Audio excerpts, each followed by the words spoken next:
My first question would be, can you briefly describe how you go about acquiring the instruments that you use for Stomp? What's the story behind that? Lots of different ways of finding instruments. Sometimes it's we're looking for something, so we'll go wandering around, picking things up, hitting them, playing them. But usually you have an idea, like we want to do something, say with trolleys, or we want to do something with a broom. And then it's a case of finding the different trolley that is the easiest to use. That usually things break all the time, so it's finding things that are strong enough to sustain the show. Yeah, because you have an idea when you work it out, and then the whole thing just collapses. So it's finding something that's strong enough, and hopefully not adapting it, something that you can use as it is.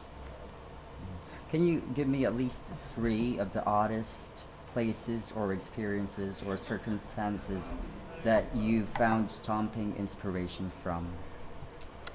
Stomping inspiration. Yes. You mean gigs that we've enjoyed gigs doing? that you've enjoyed and One for you, then? Oh God! I mean, that's the nice thing about Stomp is there's so many different inspirations that everyone brings all their different inspirations, whether it's from it might be Brazilian music or someone, all different walks musically. The weirdest one. The weirdest. Yeah, the weirdest one. Oh, what would be I remember seeing a show at Africa Oye. We saw in Sydney, and there was an Egyptian stick dancers. And that became a kind of inspirational moment for something we do with kitchen sinks. I mean, Stomp first started, and when I was a street performer in London, and the Burundi drummers were there from Africa, and they were carrying their drums on their heads and on their backs, and they looked like dustmen, like English people carrying dustbins.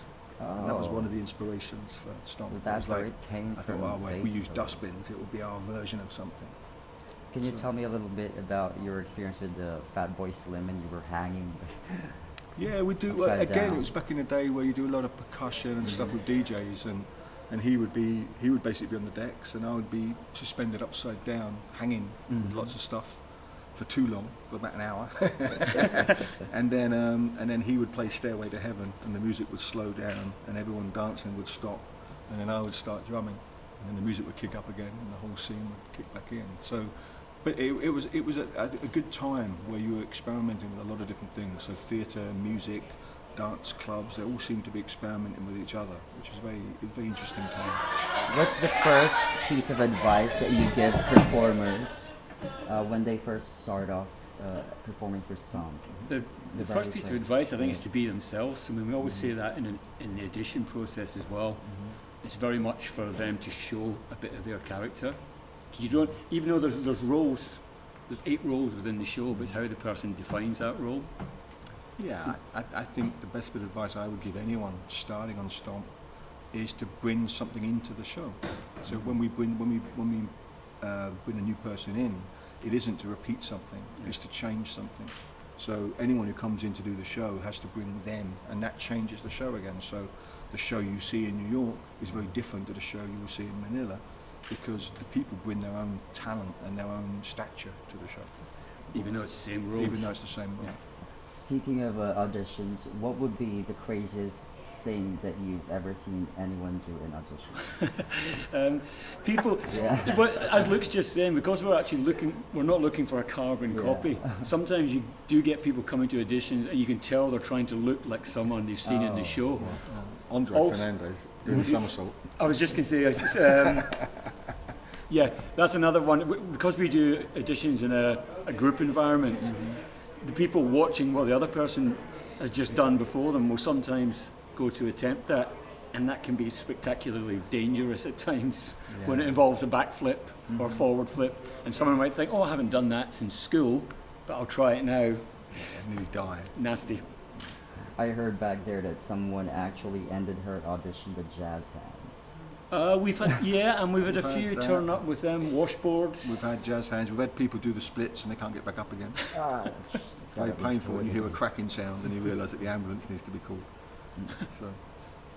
Stomp has gone farther than just successfully establishing its brand identity. Just recently in Scotland, students have found inspiration in the routines and the basic concept of Stomp, and they used them as a launchpad to fuel environmental cleanup drives. How active or supportive is Stomp in acknowledging and contributing to these kinds of localized productions? Yeah, it's very. I mean, we do a lot. We've always done lots of workshops all over the world. But obviously, a lot in England, but all over the place.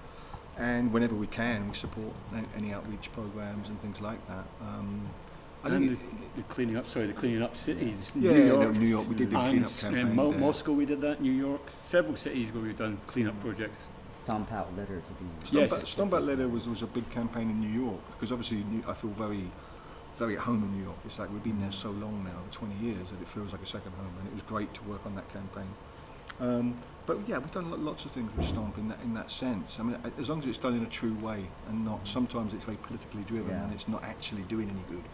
So for me, it has to actually get out there and let the kids actually do something rather than just be a political point scoring thing. But when you were starting with Stomp, you didn't deliberately see that as a message. I think we started. No, the show. I mean, I think again, what's true about the show is the fact that it's using recycled equipment. Is because that's all we could afford at the time, and we had to go and find something. So you were taking anything you could use. It was never.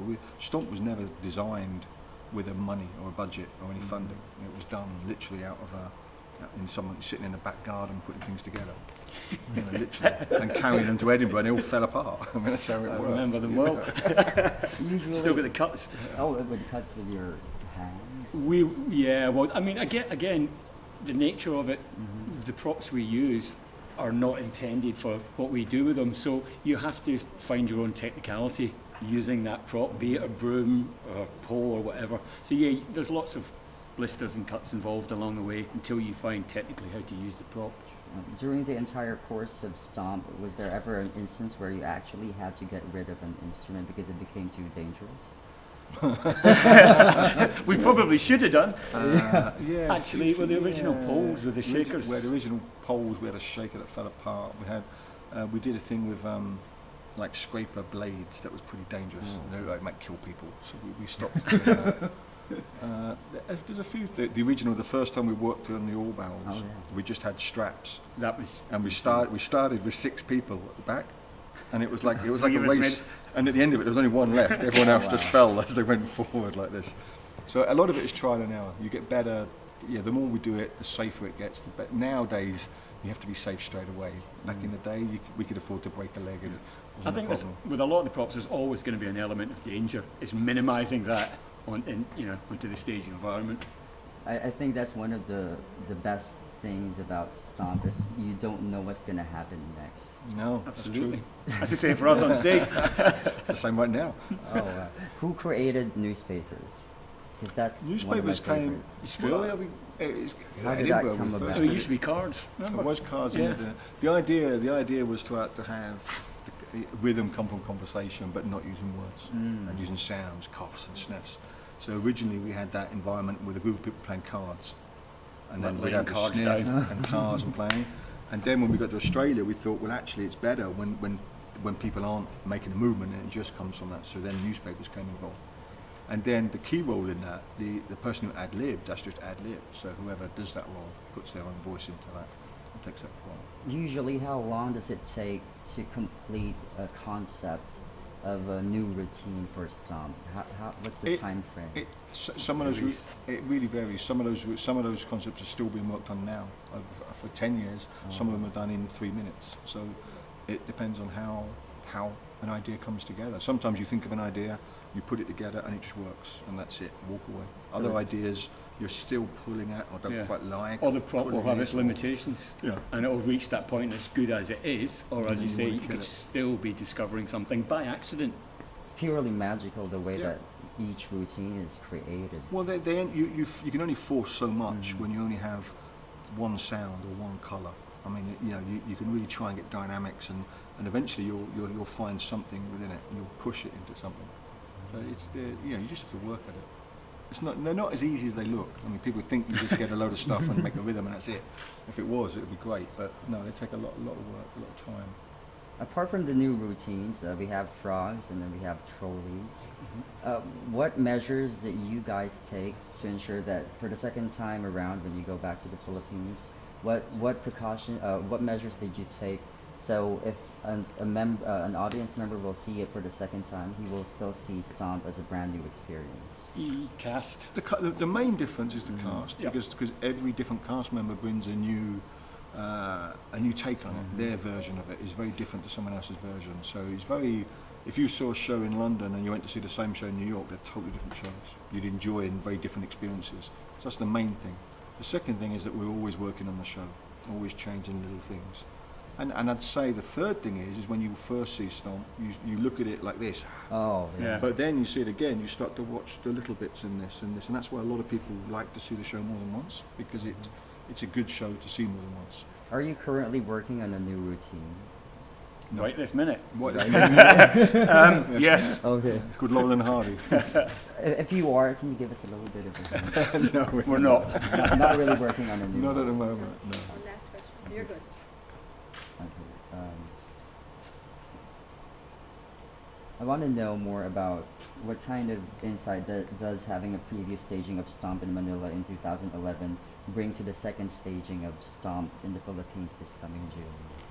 I think it can only be Yeah. positive. It means that technically putting the show on is easier and better because we know people there and we know how well it works and what a great country it is to perform in. So that's easier. And the performers who've been there before know the audience a bit better, so they understand the culture a bit more. So it's better. There's no downside to that. Are there any new environmental projects or causes that Stomp is getting involved in right now? No. Is So- there one in Manila?